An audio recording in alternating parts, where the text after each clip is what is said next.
অর্থ পাচারের মামলায় বিএনপির ভারপ্রাপ্ত চেয়ারম্যান তারেক রহমানকে হাইকোর্টের দেয়া 7 বছরের সাজা স্থগিত করেছে আপিল বিভাগ।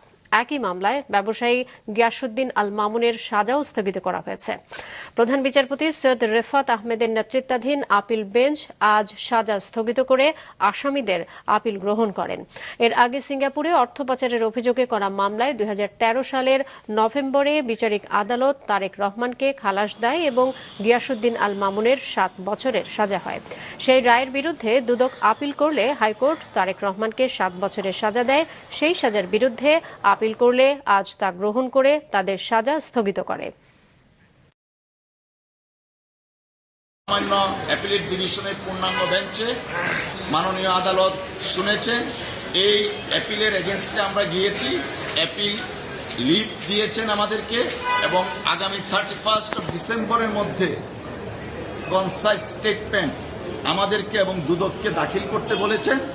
আর সবচেয়ে উল্লেখযোগ্য হচ্ছে শেখ হাসিনা ওয়াজের যে 7 বছরের সাজা দিয়েছিলেন সেই সাজাটা স্টে করা হয়েছে।